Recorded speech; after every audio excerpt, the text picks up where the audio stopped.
Try to shut down their Twitter, you restrict their YouTube, but in vain. Truth cannot be stopped. You close one channel, 10 open. You silence one voice, 1,000 rise. Here's my final message to you. Your lies are ending. Your empire is collapsing. Your monopoly is breaking. And what's replacing it? Truth, justice, freedom. Africa is no longer your story. Africa is writing its own story, filming with its own camera, telling in its own language. And in this story, you're not heroes, not saviors, not benefactors. In this story, you're the guilty ones, colonizers, liars. Lovely viewers, welcome to AMF4 TV. My name is Richard Che. I hope you are fine. Okay, we are talking about how African leaders has to be united by this an influential leader, Burkina Faso President Ibrahim Traoré. There is a video on social media, especially on our handles, that we have to share it to you for you people to comment on it, on how statements he has been making all these days.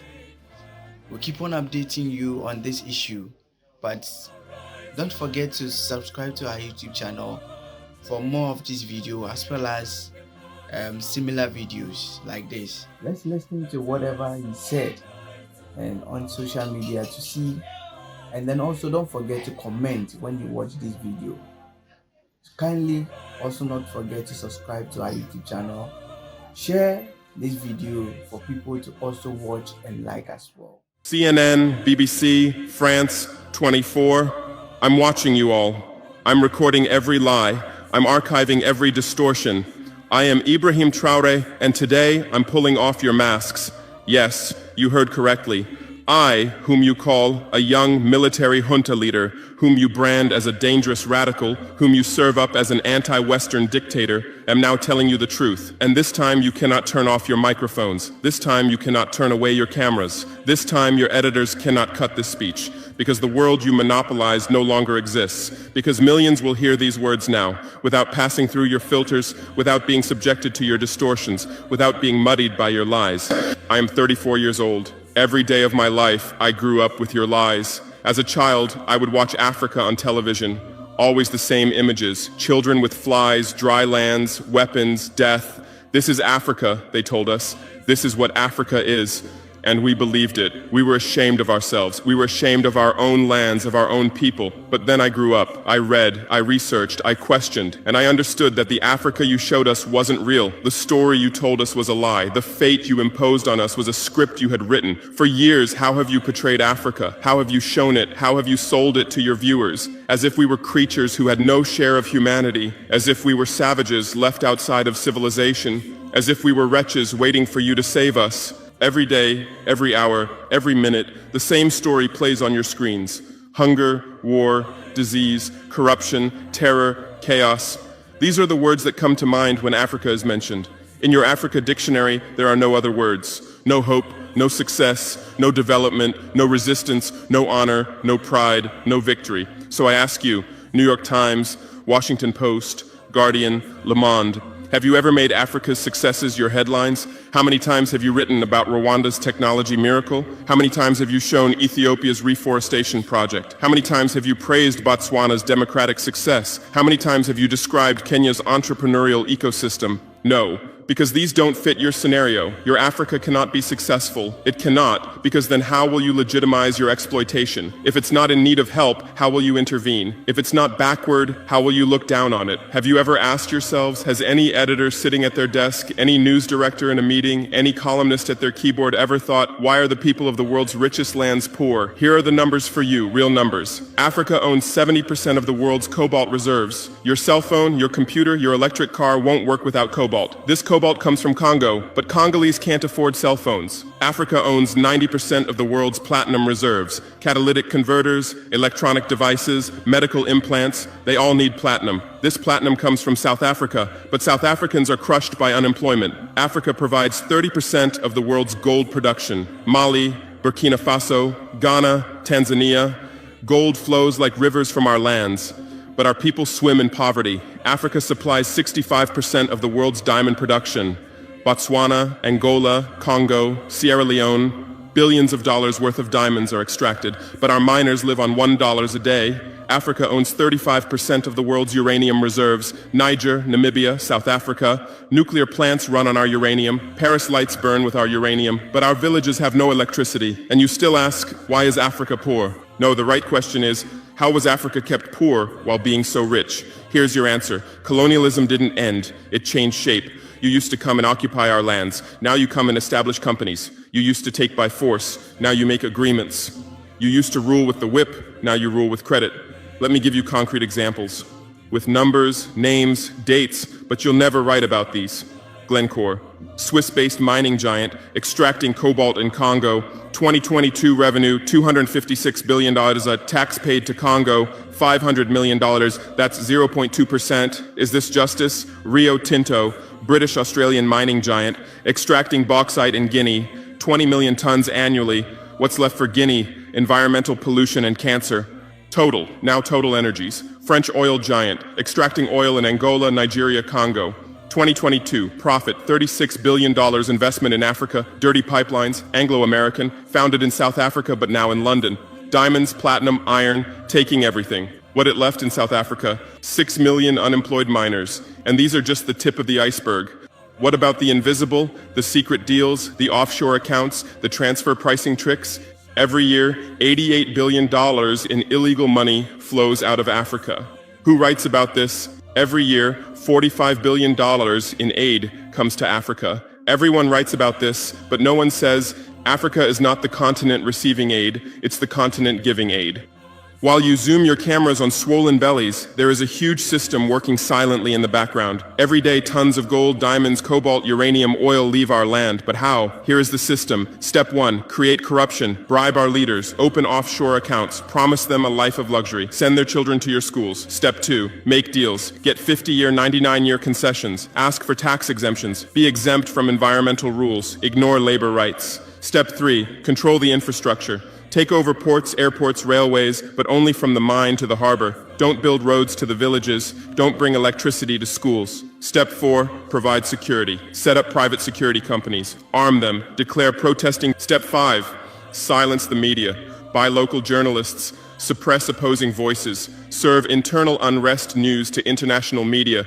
And this is how the system works. It's been working like this for 100 years, and you don't see this system. You don't want to see it, because you're part of this system too. Who are the biggest advertisers of New York Times, CNN, BBC, oil companies, mining companies, arms companies, pharmaceutical cartels, the companies that exploit Africa?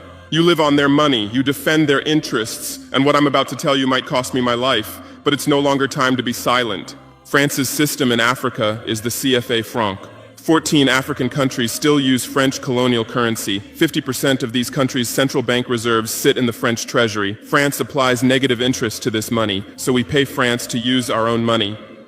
Through this system, France transfers $500 billion worth of resources from Africa every year. Does anyone write about this? No. But when France gives Africa 10 billion euros in aid, it makes headlines. Britain's system is more sophisticated. London is the world's money laundering center. City of London, offshore paradise. Every penny stolen from Africa passes through London. Jersey, Guernsey, Cayman Islands, Virgin Islands, all under British control. Africa's wealth hides there.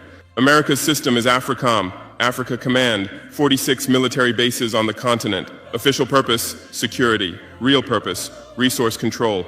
Drones in our airspace every day, listening devices everywhere. They say fighting terrorism, but it's not terrorists, it's people's leaders who are targeted. China is the new player, says win-win, builds infrastructure, gives credit, but in exchange for what? 99-year port concessions, mining rights, agricultural lands, debt-trap diplomacy, ask Sri Lanka, ask Zambia, and you write about none of this. Why? Because you're not free press, you're corporate press, your bosses are billionaires. Jeff Bezos bought Washington Post. Why? For love of journalism? Rupert Murdoch's media empire, Fox News, Wall Street Journal, The Sun, The Times, all from the same hand, all giving the same message. West is good, others are bad. Carlos Slim is the largest shareholder of New York Times, Mexican billionaire. Where's his wealth from? Monopolized telecommunications, got rich off Latin America's back, now controls America's most respected newspaper. And you claim to do independent journalism? Who are your editors? Which schools did they graduate from? Harvard, Yale, Oxford, Cambridge? Always the same elite schools, always the same worldview, always the same prejudices. How are your reporters selected? How many languages does your Africa correspondent speak? French, English, that's all. Swahili, Hausa,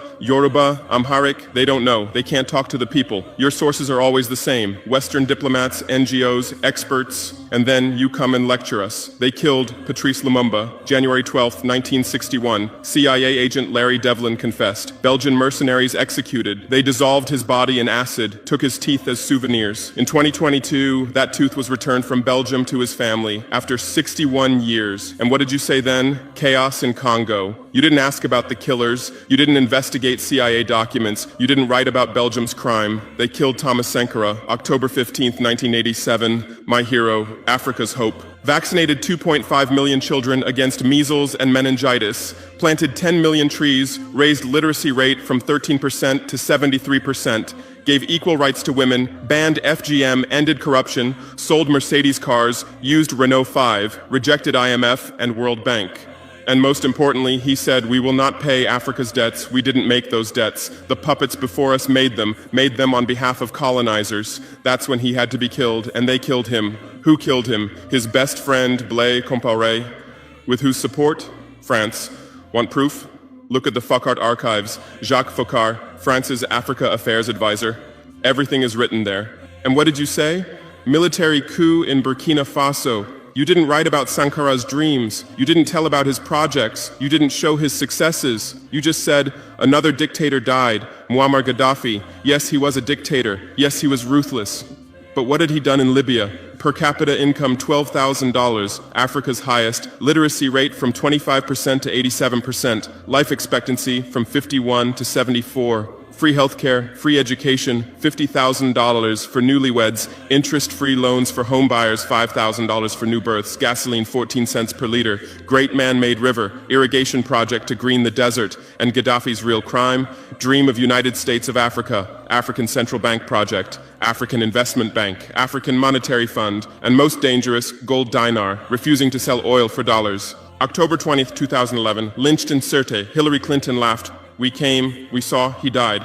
Now look at Libya. 3 different governments, endless civil war, ISIS, Al-Qaeda running wild slave markets exist. Even CNN showed in 2017, oil being looted, weapons depots emptied, spread across Sahel. Do you call this democracy? Do you call this freedom? Do you call this success? And whose turn is it now? The Sahel, Mali, Niger, Burkina Faso. You want to make us Libya too. You want to make us Syria. You want to make us Iraq. But not this time, because we've awakened, because we've learned, because we've united. Operation Barkhane, France's Sahel adventure, 2013-2022. Official purpose, fighting terrorism. Real purpose, resource control, 5 through 100 French soldiers. €1 billion annual budget. What's the result? 2013, 500 terrorists in Mali. 2022, 5,000 plus terrorists in Sahel. Tenfold increase. What kind of success is this? But what were French soldiers doing? Protecting Niger's uranium mines for Areva, Orano, securing oil pipelines for Total, controlling ports and railways for Bolloré, and fighting terrorism? No, the opposite. Terrorists couldn't come within 50 kilometers of French soldiers, but they could easily burn our villages. Why? Because chaos served their purposes. If there's chaos, they could stay for security reasons. MINUSMA, UN peacekeeping force. In Mali, 15,000 soldiers, 1.2 billion annual budget. 10 years, result, 300 plus. UN soldiers died. Thousands of civilians died. Terror didn't decrease, it increased. And now you say Wagner is dangerous. Russians are taking over Africa. Wagner came.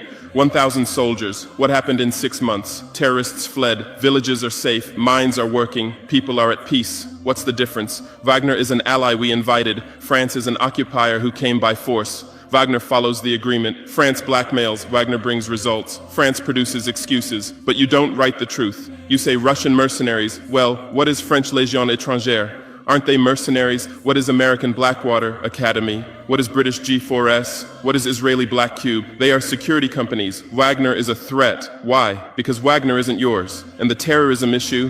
Who created this terror? Who founded Al-Qaeda? 1980s, Afghanistan, CIA, Pakistan ISI, Saudi money, against Soviets. Bin Laden was CIA's man. You called them freedom fighters. Who supported Taliban? Again, you. Heroic mujahideen against Soviet occupation. You gave weapons, gave money, gave training, then you lost control. How was ISIS born? 2003, Iraq invasion. You toppled Saddam. You disbanded the army. You banned Ba'ath Party. You tortured in Abu Ghraib. and those people became ISIS, then Syria. You said Assad must go. You said moderate rebels. You gave weapons. Those weapons went to ISIS, went to al-Nusra. You destroyed Libya. Who looted Gaddafi's weapon depots? Where did those weapons go? To Mali, to Niger, to Burkina Faso, to Nigeria, to Chad?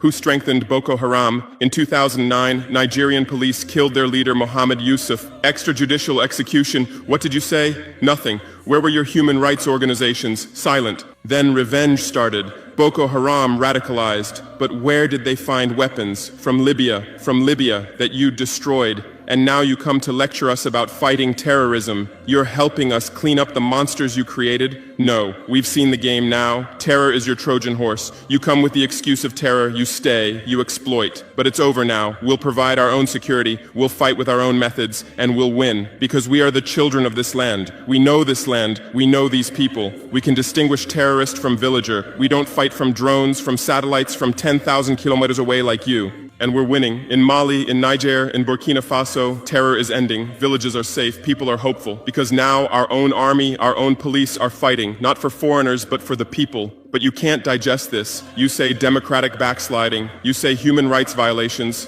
Which democracy? Which human rights? How many people are detained without trial in Guantanamo? What happened in Abu Ghraib? Who did you kill in Bagram? Who did you torture in CIA's black sites? Why is Julian Assange in prison for exposing your war crimes? Why did Chelsea Manning spend years in prison for leaking the truth? Why is Edward Snowden a fugitive for revealing you spy on everyone? And you lecture us about human rights.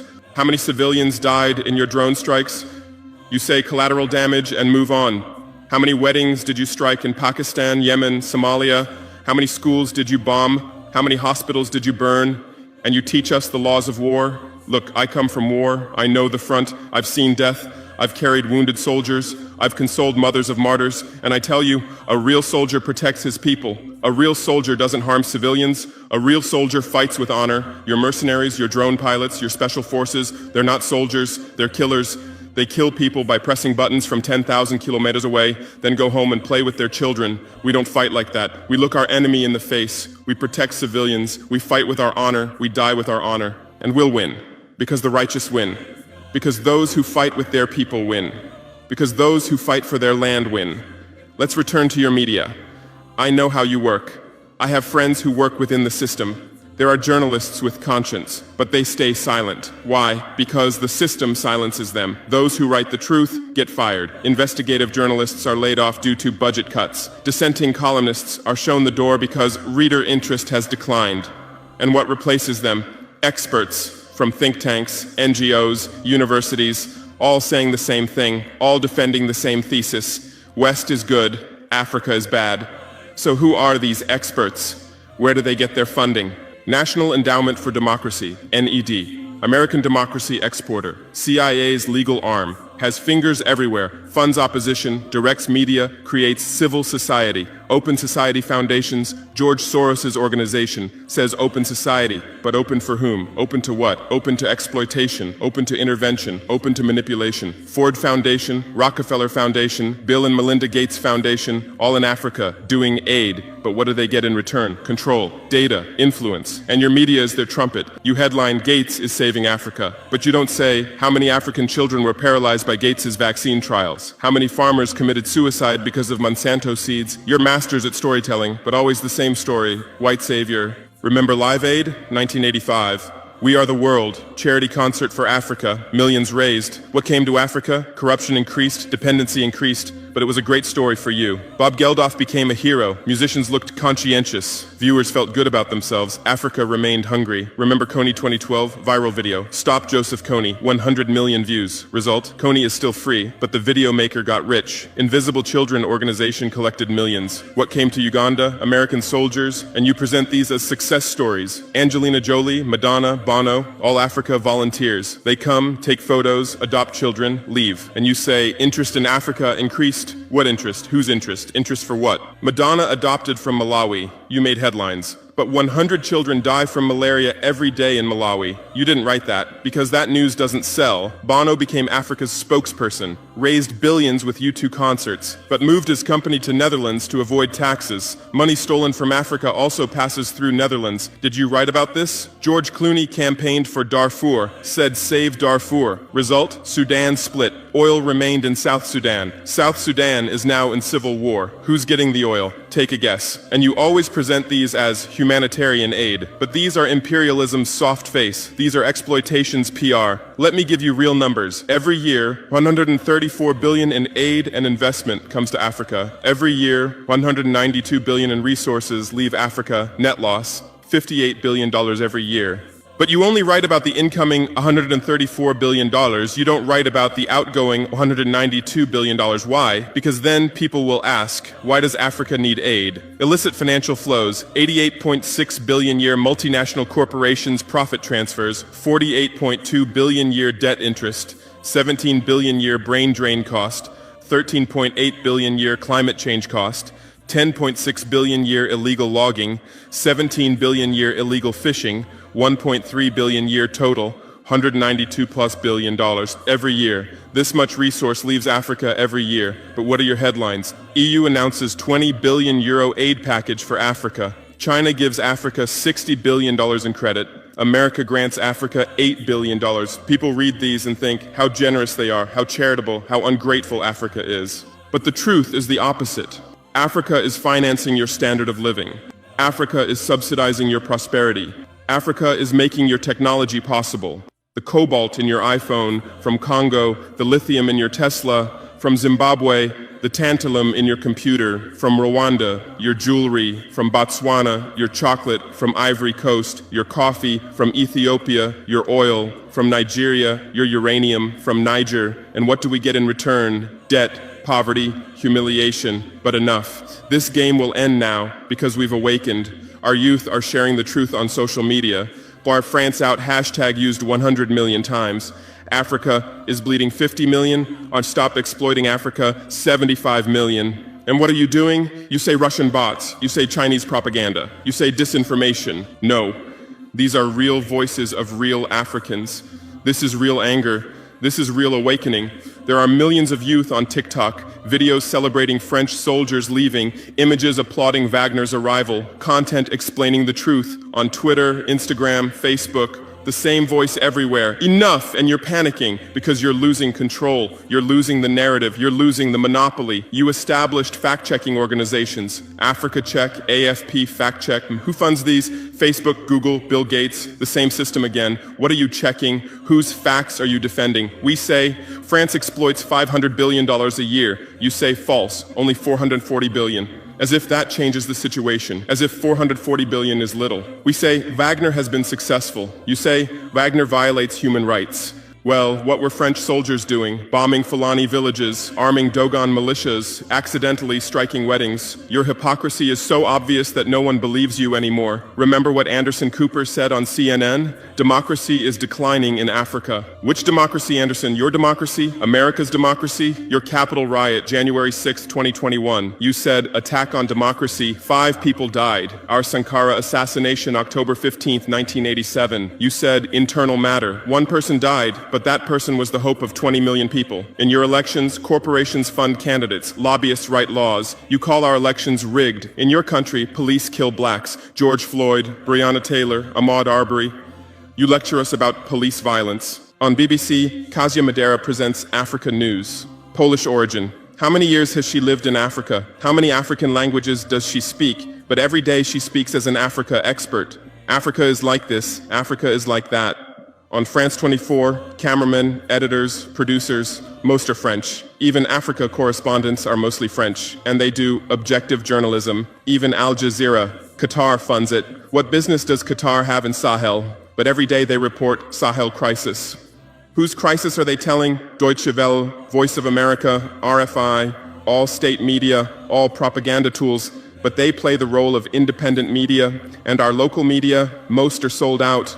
Most are cowards, most are dependent. Lepay's newspaper in Burkina Faso. Who's the editor? Where did he get his education? Where does he get his funding? Who are his advertisers? We know the answers, all tied to the same system, all serving the same master. But a new generation is coming. Bloggers, YouTubers, podcasters, they have no masters, they have no fears. James Coco, Natalie Yam, Kemi Seba, they have millions of followers, they tell the truth, they expose the system, and you label them as extremists. You try to shut down their Twitter, you restrict their YouTube. But in vain. Truth cannot be stopped. You close one channel, 10 open. You silence one voice, 1,000 rise. Here's my final message to you. Your lies are ending. Your empire is collapsing. Your monopoly is breaking. And what's replacing it? Truth, justice, freedom. Africa is no longer your story. Africa is writing its own story, filming with its own camera, telling in its own language. And in this story, you're not heroes, not saviors, not benefactors. In this story, you're the guilty ones, colonizers, liars, thieves. But you still have a chance. You can still change. You can still stand on the right side. There are journalists with conscience among you. I know. I recognize them. We talk. I call out to them. Gather your courage. Write the truth. Rebel against the system. You might get fired. You might become unemployed. You might be threatened. But you'll be on the right side of history. You'll look at your children's faces without shame. Your conscience will sleep peacefully. And Africa won't forget you. Africa remembers its friends and its enemies. Be like Edward Snowden, be like Julian Assange, be like Daniel Ellsberg, stand with the truth, or continue with your lies, continue with your blindness, continue with your complicity, but know that your end is coming. Your viewers are decreasing, your credibility is eroding, your power is depleting. The new generation doesn't believe you, the new generation doesn't listen to you, the new generation rejects you, and that new generation in Africa is 600 million people, 60% under 25 years old, educated, connected, angry. They are my army, they are my weapon, they are my victory, and with them we're building a new world, a world without lies, without exploitation, without humiliation. In this world, Africa will be free, Africa will be strong, Africa will be a leader. And you'll remain just as a bad memory, a shameful footnote, a cautionary example.